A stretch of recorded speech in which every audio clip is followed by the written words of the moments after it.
number of headstones in a Jewish cemetery in Philadelphia have been vandalized in what many fear is a resurgence of anti-Semitism in America. Is the rise in attacks on minority grouping in any way connected to Donald Trump's rhetoric?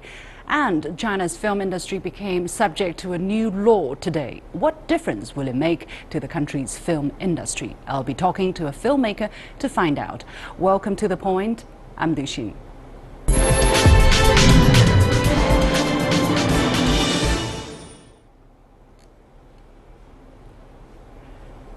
Let's start with the world at a glance. Now, Philippine President Rodrigo Duterte has apologized to Germany for failing to save an elderly German hostage who was beheaded by the Abu Sayyaf group, a kidnap for ransom network in the southern Philippines that has declared allegiance to ISIL.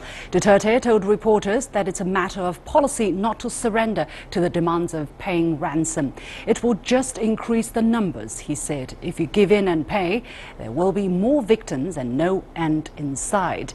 Abu Sayyaf has been kidnapping foreigners and locals for decades and holding them for ransom on its remote island strongholds. Duterte also repeated his request for China to help patrol the Malacca Strait, one of the world's busiest shipping lanes between the Malaysian peninsula and Indonesia's Sumatra Island. We all sympathize with the families of the victims, but I think Duterte has a point. If you give in to the demands of criminals, it only encourages others. But of course, if you are one of the families concerned, your main priority would be to get back your loved ones, whatever the cost. It's an impossible situation for anyone to be in. And it's celebrated on March the 22nd in the US, March 15th in Canada, and March 1st here in China. But the International Day of the Seal has one common objective. It is recognized as a day of action to draw attention to the cruelty of seal hunting and to apply global pressure on the sealing industry. 35 countries have completely banned the trade in seal products due to the inherent cruelty that is involved. The EU ban of 2009, for instance, dealt a mortal blow to the commercial Canadian seal hunt and saw the price of a seal belt plummet from over $120 to as little as $16. I wonder, though, if there would be such a clamor for the welfare of the seals if they weren't so cute looking. Chickens seem pretty defenseless too, and what about those poor mosquitoes that suck our blood? I guess like many things, we have a very unbalanced view of the world when it comes down to the nitty-gritty of what causes we aspire to support. Around 100 headstones at Philadelphia's Jewish Mount Carmel Cemetery have been deliberately knocked over. The vandalism was the second such occurrence in a week, with the other one taking place near St. Louis, where vandals knocked over 100 headstones. Scores of volunteers have stepped in to help in an organized effort to clean up and restore the cemetery, saying they were astonished by what they saw.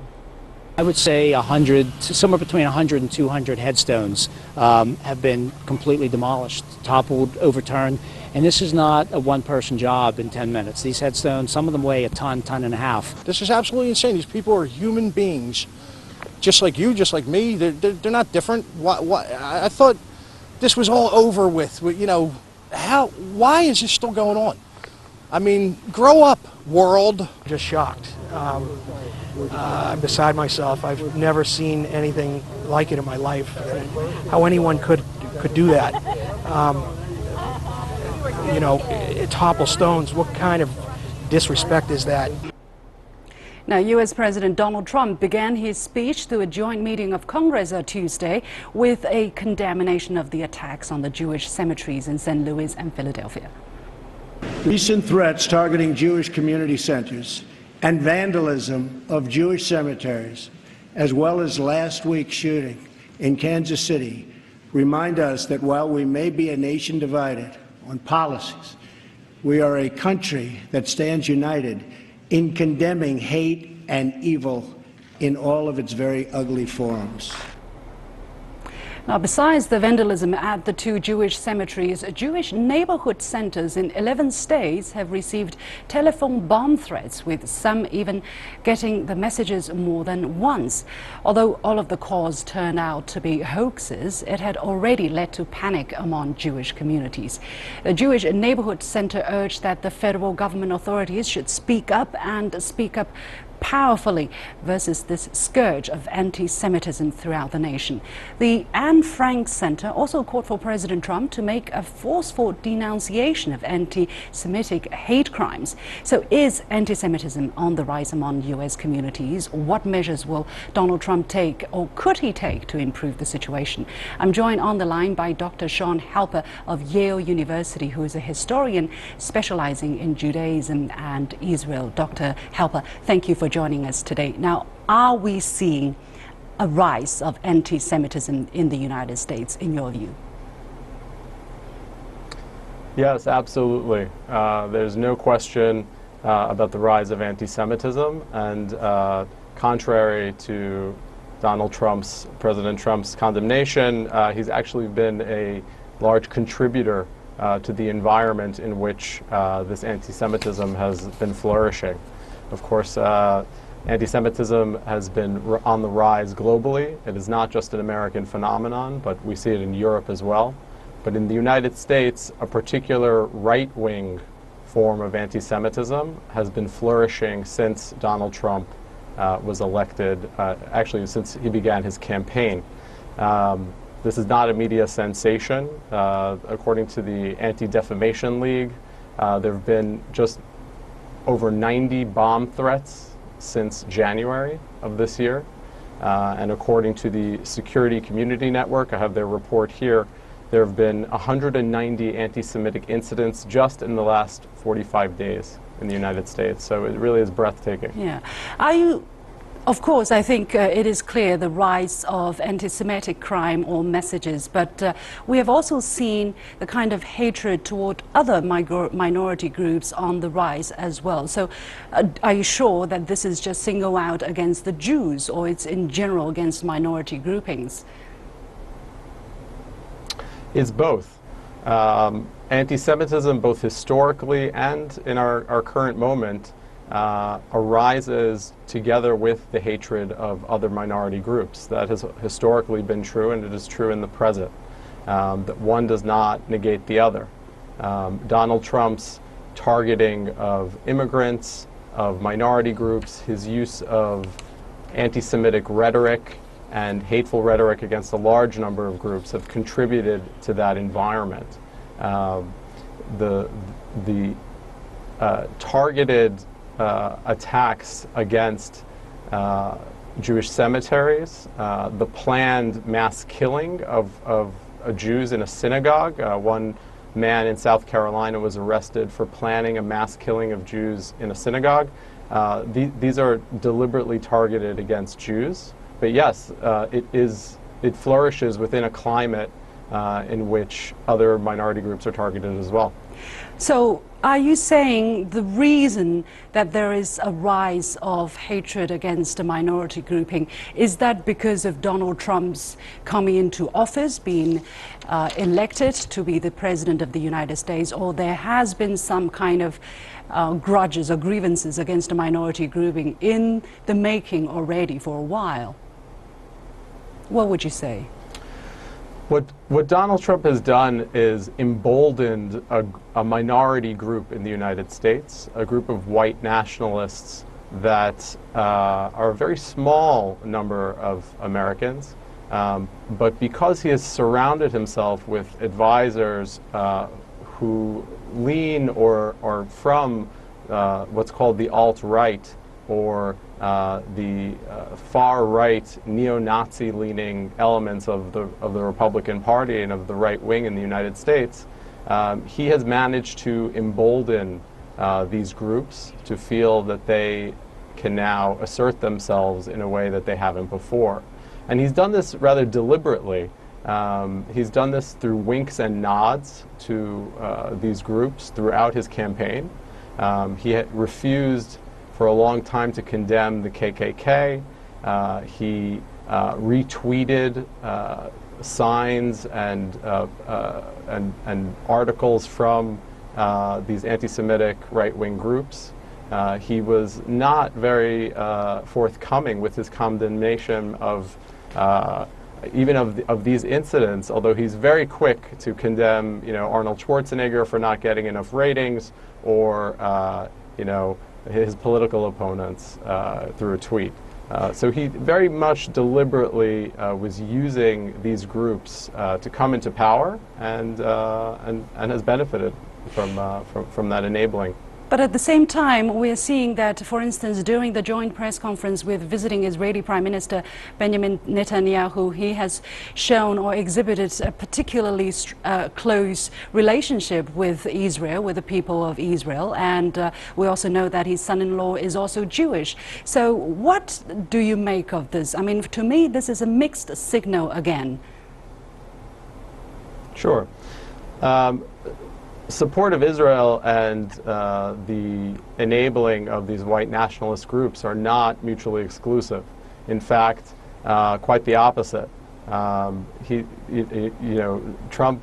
I don't know what he personally believes in his heart of hearts, but it doesn't matter. He's perfectly willing to use these right-wing groups to come into power. He plays with fire, and as a result, he's created a climate in which these acts are taking place. His support of the State of Israel and of a particular right-wing government in Israel and the settlement movement is not mutually exclusive to his capacity to enable these groups, and the fact that his son-in-law is Jewish is just a fig leaf. The Israeli Foreign Ministry spokesperson has said that the Philadelphia Jewish cemetery desecration is shocking and a source of worry, and they have shown confidence that the Trump administration would take care of that. In case that the kind of action or rhetoric against hate crime towards the Jews will not be so forthcoming immediately following these incidents, how do you think the relationship between the United States and Israel could be affected, or do you think it will be affected at all? Yeah, I don't see the relationship with Israel as changing anytime soon because of these particular incidents. But we need to distinguish between the Israeli population and the Israeli government. There are many Israelis who have shown solidarity with the American Jewish community and have condemned these acts and view Trump as a horror. But the Israeli government, the Netanyahu's Likud-led government, has largely viewed Trump as an ally and as a hero who has supported the undermining of the two-state solution. Finally, so I don't see the Netanyahu-led government. Yeah. Finally, Donald Trump is continuing on his track of defending his positions so far on many different fronts. Are you optimistic or are you pessimistic that the rising tide of anti-Semitism is going to die down or be cured with some possible measures coming out of the new administration? Yeah, even Donald Trump's condemnation of these vandalist attacks on the cemeteries came at the same time that he raised doubts that these were even anti-Semitic incidents in the first place. He suggested that perhaps it was his political opponents or the Democratic Party that were behind these attacks. That kind of doublespeak does not bode well for the future. It does not indicate that Donald Trump is seriously condemning these acts. It actually is pretty consistent with the way he's been since the beginning of his campaign, which is on the one hand to throw a bone to civility or to condemnation, and on the other hand to dog whistle to these right-wing groups, to wink and nod and give them the message that they have the political cover to do what they want. Thank you very much, Dr. Sean Harper, joining us from Yale University. And you have been watching The Point here on CGTN. I'll take a short break and I'll be back right after that. China's film industry promotion law, the first law governing the country's fast-growing film industry, took effect today, March the 1st. This law is aimed at building consensus among China's filmmakers and a joint contribution to the healthy development of the industry. Among the highlights of the new law, the film industry will be included in a national economic plan. Film censorship and approval of film festivals will be more efficient. Film distributors and cinemas will be fined up to $500,000 or $73,000 and may have their licenses revoked for concealing or falsely reporting box office receipts. And overseas organizations may cooperate in filmmaking with domestic legal entities, a sign of opening up. For more interpretation of this first ever law in China's cultural industry, I'm joined in the studio by Joanna Cheng, an intercultural critic and filmmaker. Joanna, thank you for joining us today. Now, China's box office revenue grew slowly last year, only 3.7% compared to the previous year. That was 48%, really a huge difference. Why has the growth declined so much so rapidly during that year? And what do you think of the timing of this new law coming into effect at this moment? Well, maybe I should say congratulations to the debut of China's first film law, soon governing the world's biggest market soon to be. Many speculate the slowdown of the market contributed to maybe partially the crackdown of the box office fraud.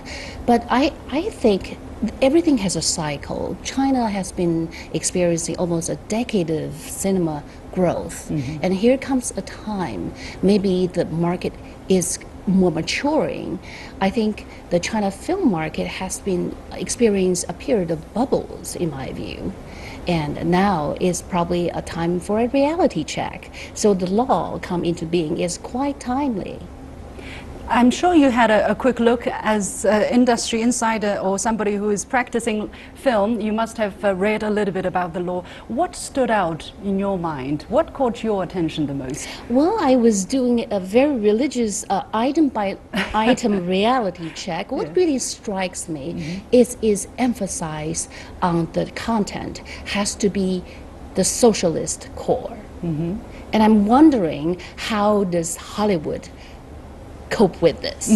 And me as an international filmmaker, I also need to reevaluate what might be my content. I guess the content production is the core of a film, right? Without that, you won't have a market. So that's very challenging, actually. Well, the core socialist values, as you have pointed out, officially comprise a set of moral principles summarized by central authorities as prosperity, democracy, civility, harmony, freedom, equality, justice, the rule of law, patriotism, dedication, integrity and friendship. Really a lot of concepts together, difficult to remember, but basically that's pretty much summed up, I think, in the values of many different countries, right? I mean, in different societies, people would value basically the same thing. But there's a vital difference between socialism and capitalism. And right now, China proclaimed loud and clear in black and white what the market is allowing. That is, any work that's differ ideologically from socialism or social core will not be welcomed. And this is something that Hollywood really need to take into its consideration. Do you think it is good for the Chinese film creators to have this guideline? Because some people would say, look, they're trying to put a regulation on your creativity. They're trying to stymie the creativity. It's quite limiting and it's restricting. I do not think it's good, but I understand the rationale of China. China has been a country, has been founding this country on socialism and communism. Its very core is to put the collective interest beyond the individual or above the individual, which is the very essence. The individual freedom is the core of capitalism. That is actually the essence of American dream. If we think about why Hollywood films is so popular in China, it's actually a sign of Chinese audience wanting to share more of American dream, although China or Chinese government is promoting the China dream. So I think it is a virtual war between China dream and American dream. Truthfully, I would like to have a universal dream. So not just the American dream and not just a personal hero, one single hero saving the world. And looking from China's perspective, I think it is also natural that while we're in a disadvantaged situation in the cultural landscape, let's say, the Chinese film industry and the Chinese core values might need a little bit protection and stipulation, maybe. I totally understand. I think China having 5,000 or 6,000 years of rich history, someone, especially filmmakers, international or domestic, need to tap into the vast resources and tell a great story with traditional core, with Chinese core, but with universal appeal. Mm-hmm.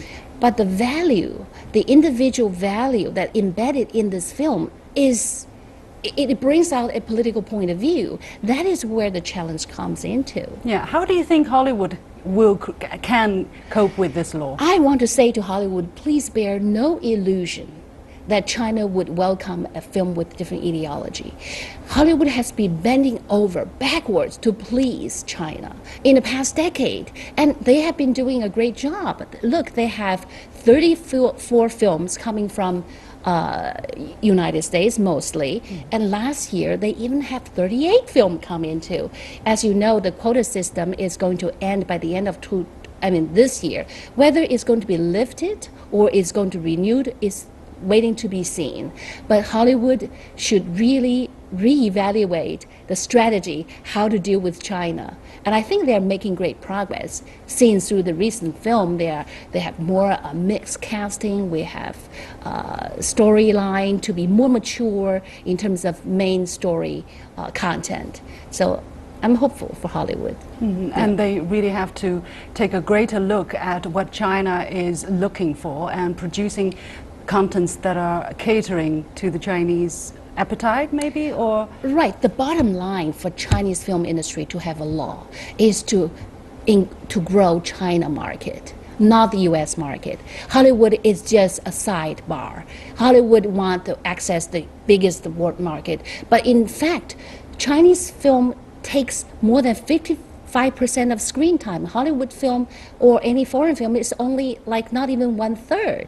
You see, so it's not Hollywood that China is going to please. It is China's market they are going to grow. And China is on its way to enlarge its soft power or strengthen its soft power overseas. That's another challenge China is trying to embrace. Another thing that the law highlights is that it wants filmmakers to be excellent in both moral integrity and film art, meaning you have to have greater ethical standards maybe, because in the past few years there have been some arrests of filmmakers taking drugs or involved in prostitution.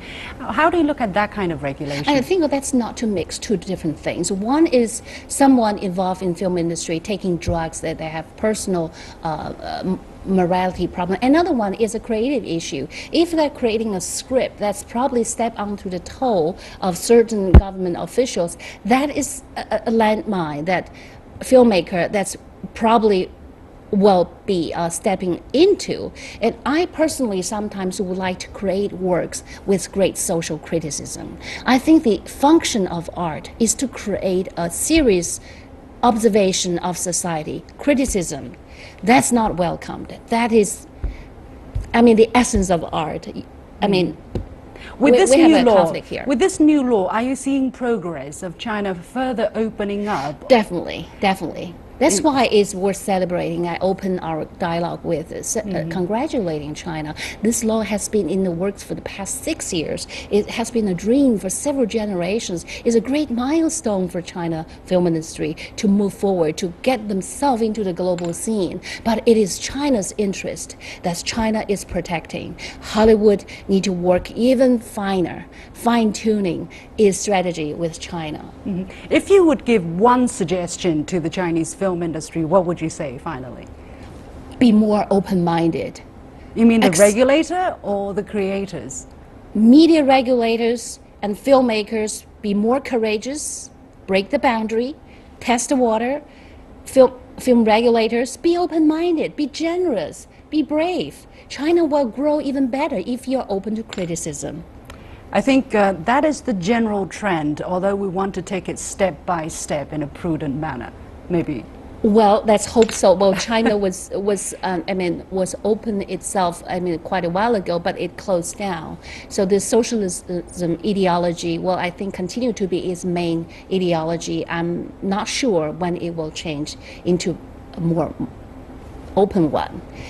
Well, that is my discussion with Joanna Chen on the first film law that's been produced by China, and actually that's also the first law in the cultural sector. The debate will indeed go on, but my last point is right around the corner.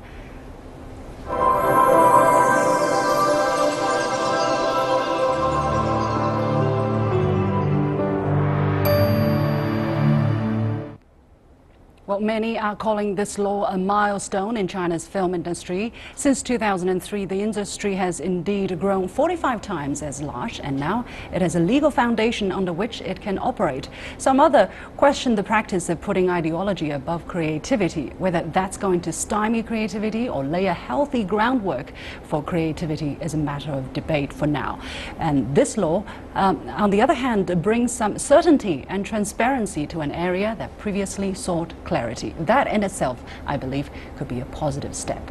And now you will see we are going to put up some QR code on the side of the screen. As I told you last Friday, I went to Qingdao to visit the National Laboratory of Marine Science and Technology, the only one in China. It was fascinating. I did a live broadcast on Facebook, which you can view if you take out your phone and scan the code to get to the address of the video. Tens of thousands of people have watched it so far, and